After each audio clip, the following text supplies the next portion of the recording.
Hey guys, today I'm going to show you how to make some new brake lines. It's genuinely really easy. You just need to buy a few little tools and you'll be good to go. First up, you need some brake line. I prefer stainless steel, less chance of it rusting. It's still very easy to bend and it's basically the same price as copper. Usually when you buy the brake line, you'll also get some little fitments as well. These are the three most common sizes, so they're probably going to be what you need. Then also need a pipe cutter, which is this red one, and a pipe bender, which is the blue one. You can get away with bending it by hand, but you're going to get much nicer bends with the blue one. And lastly, this is my brand new brake tool, which is the one I recommend. It's super easy to use. It only does one type of fitment, but it's the most common size and it's probably going to be what you need. Now this is an optional extra, but if you need straight brake lines, grab a thick piece of wood, drill a hole through it that's slightly wider than your actual brake line, and as you feed it through and pull it out, see here it's curved. If I keep pulling, it straightens it out. This is going to give you some nice straight brake lines. If you're going from the front of the car to the back, you're going to need some straight ones, and this is going to save you a lot of bending by hand. When you get your brake line, it should come with a pre-cut end. That means you don't have to cut this piece. So what I'm going to do is take one of the fitments, remember to slide it on, so it's going to screw that way. I have made many brake lines and forgot to put the fitments on, and you have to start again, unfortunately. I'm then going to make sure it's fairly straight. See here, it's a little bit curved. I'm just going to bend it just by hand. Not going too crazy. There you go. That's looking a lot better. Now this tool is super simple. Comes with literally these parts. This handle unscrews, and then these two bits here. Now first off, you want to make sure the top is nicely connected. You don't want a gap. You want it to be sitting flush. These two bolts here are 10 mils and they just screw down and they hold everything together. I'm going to lightly tighten it down and then back it off a little bit, and I should be able to slide my brake line in. Loosen them off a little bit more. There we go. There's a peepee hole here. A what? And that lets you see how far your brake line's been pushed in. Now this line here is what you want to be lining up your brake line with. But your eye isn't always perfect. You might get it slightly wrong. So it does come with this little piece that you slide in, tighten it all the way. Make sure your brake line is butted up against it, and then tighten these down. Got a 10 mil spanner, just going to tighten them, hand tight, don't need to go crazy. And that's going to clamp these two pieces together, holding your brake line in place. Then I've got a 17 mil socket. And put it over, loosen, and then you can hand tighten it off. Now this piece is going to take its place and will make the flare. You can see here it's slightly curved inwards towards the nib, so it's raised here and then curves in like that. That's going to give us that nice shape on our flare. So what we want to do is take the grease that comes in the kit, dab it in so there's a little bit on the end, and then we're just going to screw this in. Now you'll feel there's a little bit of resistance at the beginning because it's just putting the nib into the brake line. So just go slow at the beginning. There we go, so that's pushed in. And as I keep tightening, it's going to start pushing the end as well. So I'm just going to keep tightening.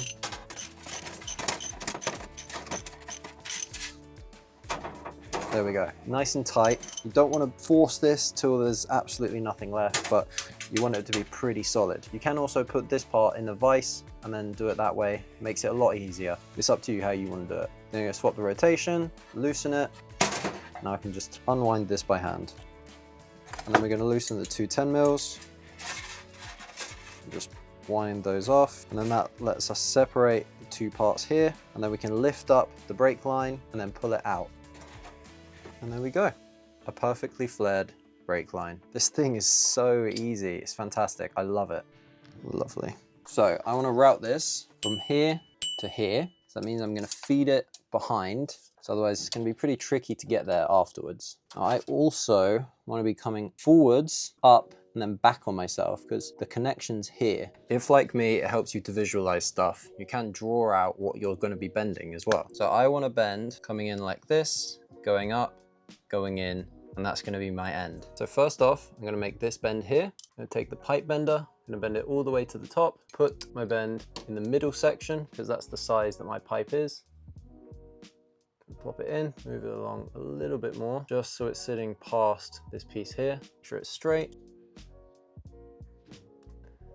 And there we go. A nice, beautiful bend. And to take it out, put it back all the way to the top and remove it. So we've got our first part. We'll do the same again. This time, you've got to remember what the angle is going to be. So I'm doing an opposite direction. So I need to put this opposite way around. So this thing does have its limitations. It's not great for these very tight bends. Have to have a part catching on this lip here. So catching on the lip, press it down and bend. And there we have our shape. Put it in here. It's looking like it's gonna work. Remember to feed it behind. I'm gonna unbend it all by hand, and then I'm gonna be bending this part as well. So I'm just gonna bend it by hand. Works absolutely fine. That's bent down there. And then I wanna bend this part down and back up, connect into here. So I know that that's about the level where I need it to be. Make sure it's lined up on the other end as well. Take a pen, mark the rough height, take it out. So you can just bend this by hand. It's not as neat, but it still works absolutely fine. There you go. I'm really happy with that. That's our mark, back on. Pretty good for going around the bends, but sometimes it needs to be a bit straighter. So straighten it out and then you can run the fitment along. And the nice thing about doing brake lines is as long as it's long enough, you can bend it and make it fit. So I'm gonna match the mark here. I'm gonna say it's about there. I'm gonna take my pipe cutter and I'm gonna loosen it until the jaws are wide enough to fit my pipe in. And then see it's got two little rollers on the top there. So you want the pipe to sit in that. And then once they're sitting in it and they're nice and flat, you can start tightening. You see the blade starts raising up. Now that is sitting on the pipe. I'm gonna tighten it a little bit. It's quite stiff, but that means the blade is biting into the pipe. Now I'm gonna start turning. You see, as I'm turning, it's cutting into the pipe. So do a few turns like that, tighten it a little bit more, do a few turns, tighten a little bit more, keep going. You don't want to be twisting this in all the way at the beginning because it's not going to give you a nice smooth flush cut. You just want to take your time, do 2 or 3 turns, tighten it a little bit again, you'll feel more resistance, and then all of a sudden it will go. You can see here on the end there's a little bit of excess roughness. I'm just going to grab some 1000 grit sandpaper. I'm just going to sand, try and get rid of some of that roughness. There we go. It's looking much nicer. Now, what do we need to remember to do before we do the flaring? Put the fitting on. Slide that onto the end. That should be good to go. Now, because this has got a little bit of a bend on it, it might not fit in the flaring tool perfectly. I mean, we'd need to straighten it. So I'm gonna clamp this down. I'm not gonna tighten it all the way. So I'm gonna try and use the clamping tool to straighten this pipe out a little bit. Okay, as it's feeding in, I'm just giving it an ever so slight twist. You can see it's gone through, so that's absolutely fine. We're good to go there. Again, I'm gonna take this end, screw that in all the way, make sure our pipe is flush up against it, and then tighten these down. Use the 10 mil, remove this bolt, put in flaring tool, flaring bolt with some grease on the end, screw it down till it starts biting into the actual pipe center, and then I'm gonna tighten till I can't tighten anymore. There you go, nice and tight. Loosen, you can remove this piece, loosen the 10 mils, and then lift this off and pull our flared end out. I'm gonna feed this end in. And then I'll first hand tighten the fitment on by hand to make sure I don't ruin the threads. And then I'll tighten it down with the 10 mil spanner. Then you just wanna keep tightening till you feel some solid resistance and you're done. Now that I've got one fitment in place, I can bend the pipe to follow the curvature of the car and follow it along to the other side.